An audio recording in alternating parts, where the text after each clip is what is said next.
সিজদার রাতও ভোর হয়, নেশার রাতও ভোর হয়।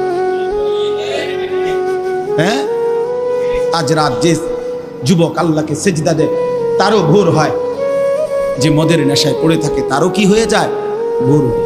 স্বার্থপর এই দুনিয়া যুবক, নওজওয়ান মনে রাখো, স্বার্থপর এই দুনিয়া, কারো কথা মনে রাখে না, কারো জন্য থেমে থাকে না।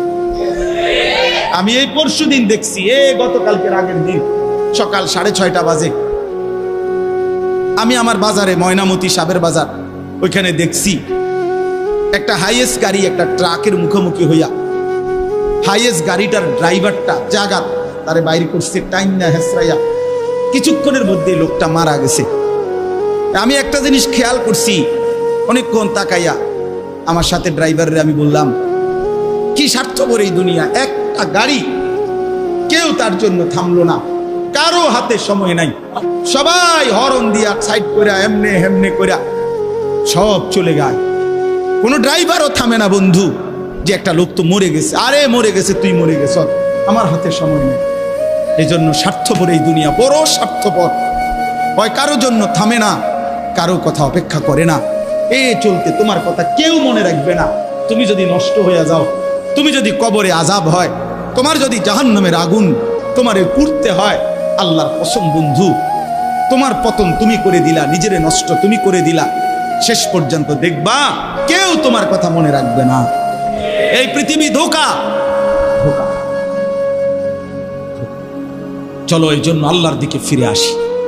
ইল্লা মান তাবা ওয়া আমানা ওয়া আমিলা সালিহান, আল্লাহ বলে যে গুনাহ ছেড়ে দিয়ে তওবা করলো, আমি আল্লাহকে বিশ্বাস করলো এবং পুনরায় আবার নেক আমল শুরু করে দিল, ফাউলাইকা ইয়াদখুলুনাল জান্নাহ, আমি আল্লাহ ওয়াদা দিলাম, আমি আল্লাহ তাদেরকে জান্নাতেই ঢুকায়া দেব। ওয়ালা ইউজলামুনা শাইআ, কোনো জুলুম করা হবে না এক বিন্দু, অর্থাৎ পেছনের গুনার জন্য আমি লজ্জা দেব না, বরং তওবা করার কারণে, ফিরে আসার কারণে, নতুন করে আবার নামাজ সেজদা বন্দিগি পাক পবিত্র জীবন চলার কারণে এখন থেকে নিয়ে বাকি জিন্দেগির আমলের বরকতে জান্নাত দিয়ে দেব। এই জন্য প্রিয় সন্তান, প্রিয় কিশোর, নওজোয়ান, যুবক, চলো ইনশাআল্লাহ বদলাইবার সিদ্ধান্ত নেই।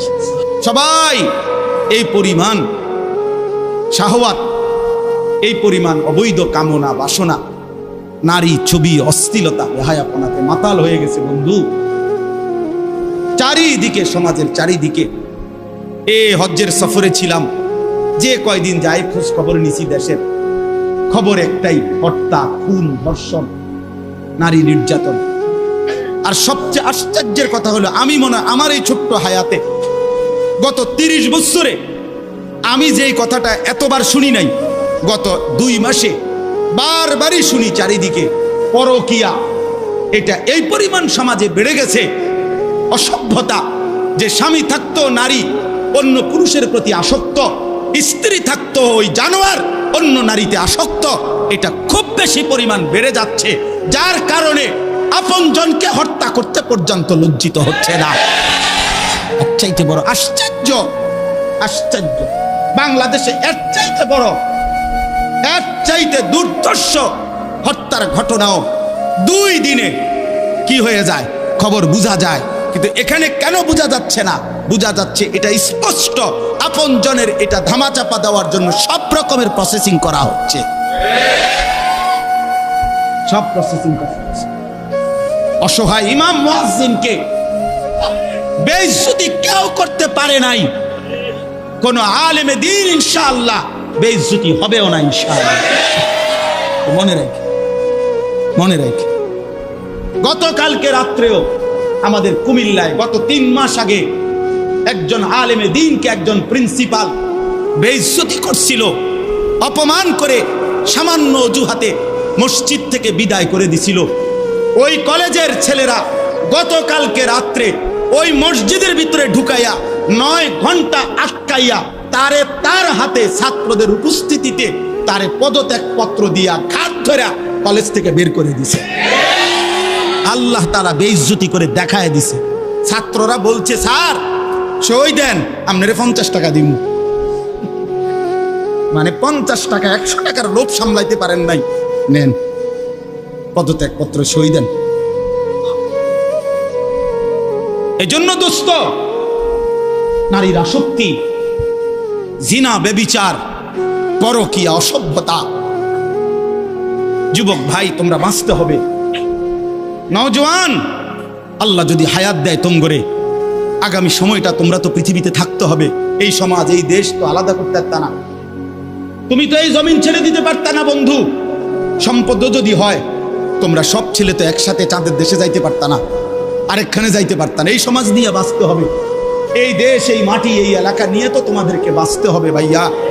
তাহলে এই সমাজ যদি তোমরা এভাবে নষ্ট করে দাও, তোমরা যদি সবাই বেনামাজি হয়ে যাও, নারী, ছবি, মোবাইলের অস্থির দৃশ্য ছাড়া যদি তোমাদের রাত না কাটে, দিন না কাটে, আগামী 20 বছর তোমরা সমাজ, তোমার অঞ্চল, তোমার ঘর পরিবার নিরাপদ থাকবে কেমনে? বাঁচবা কেমনে? চলবা কেমনে?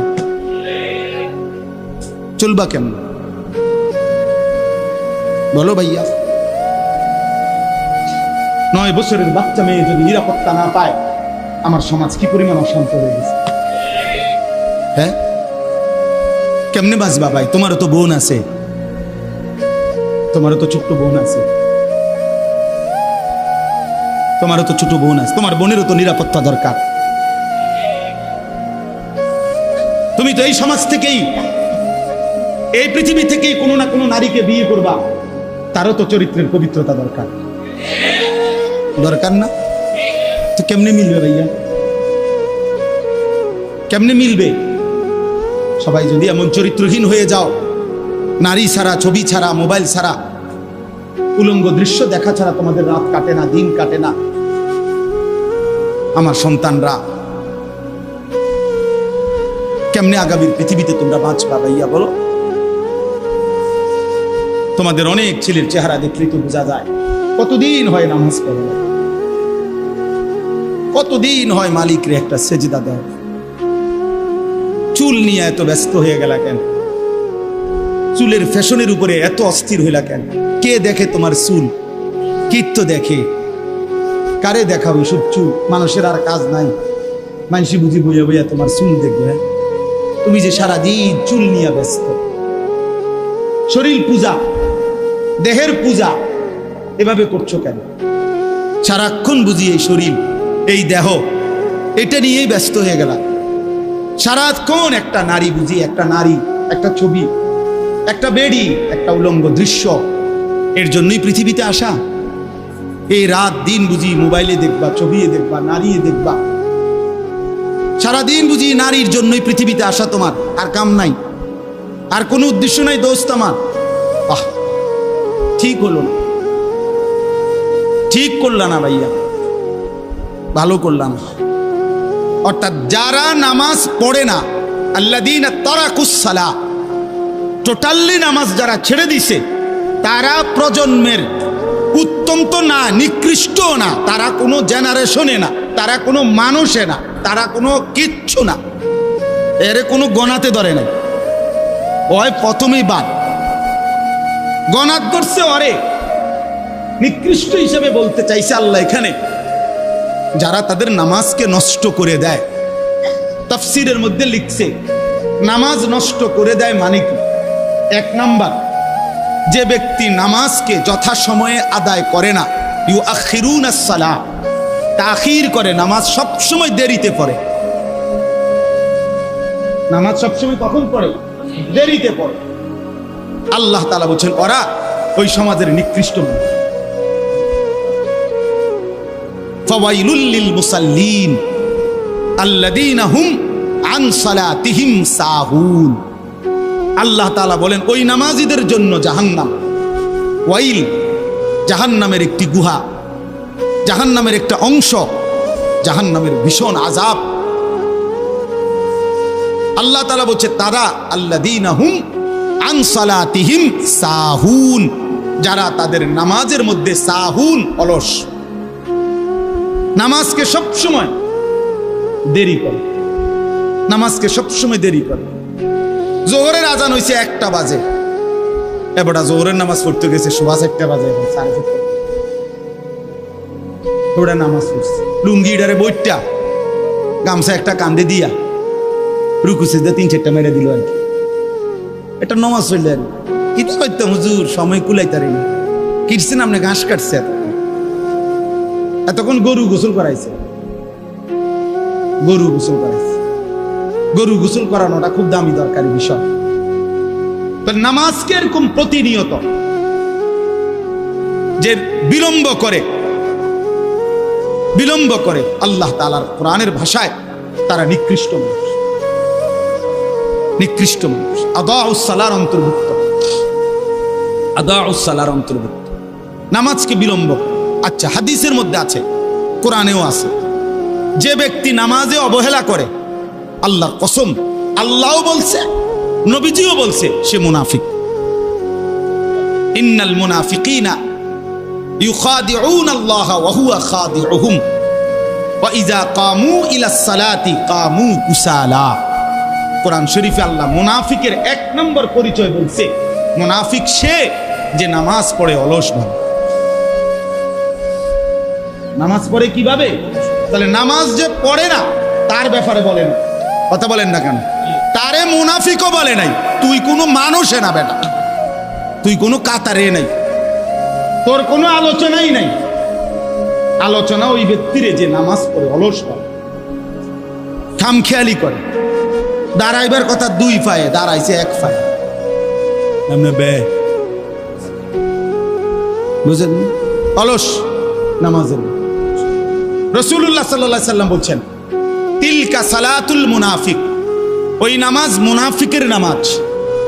ইয়ারকুবু হাত্তা তাগরুবা শামস, আসরের নামাজ না পড়ে যে অপেক্ষা করতেছে, অন্য কাজে ব্যস্তছে, এরই মধ্যে সূর্য ডুবে যাচ্ছে, সূর্য ডুবার কাছাকাছি। হাত্তা কানাত বাইনা কারনাই শাইতান, সূর্য ডুবার সময়ে শয়তান তার 2 শিং সূর্যের পাশে বাড়াইয়া দেয়। আল্লাহ নবী সাল্লাল্লাহু আলাইহি সাল্লাম বলেন, কামা ফানাক্কারা আরবাআন, সূর্য ডুবে যায়, এই সময় ওই আসরের নামাজের জন্য দাঁড়াইয়া 4 রাকাতে যেন 4টা ঠুক্কর মারছে। লা ইয়াযকুরুল্লাহ ইল্লা কালিলা, ঠিকমতো তাসবিহগুলো নামাজের আদায় করে নাই। রাসূল বলছে 3 বার, ওইটা মুনাফিকের নামাজ।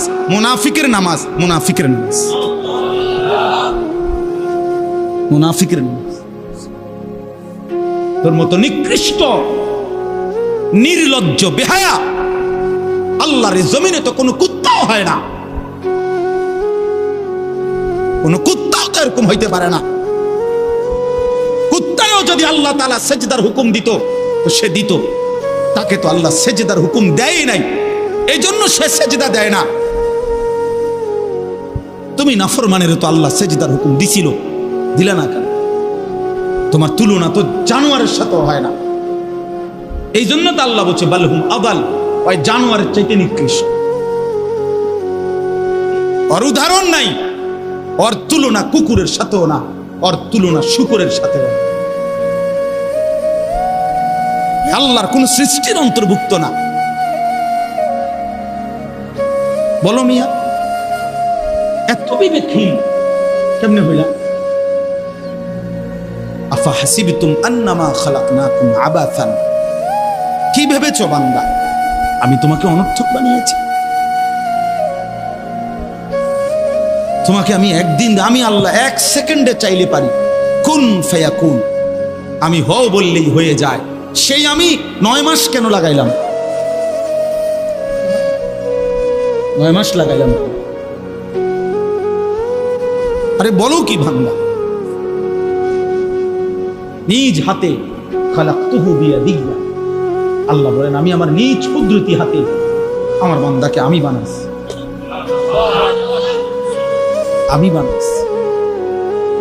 বড় যত্ন করে 1 ফোঁটা নাপাক পানির মধ্যে এত চমৎকার ডিজাইন পৃথিবীর কেউ কল্পনাও করতে পারে না। ইন্না খালাকনাল ইনসানা মিন নুতফাতিন আমশাজ, বীর্যের 1 ফোঁটা থেকে আমি আল্লাহ তাআলা মানুষকে বানিয়েছি। এত সুন্দর চমৎকার নাক, কান, ডিজাইন। কোন পানির 1 ফোঁটার উপরে, 1 ফোঁটা পানির মধ্যে কেউ কোনো ডিজাইন করুক, কি দিয়ে করবে? পানির উপরে ডিজাইন করে কেমনে? আবার রব্বুল আলামিন বলে সেই পানির নাপাক ফোঁটা দুর্গন্ধযুক্ত, আমি তার মধ্যে এমন সুন্দর একটা ডিজাইন করেছি।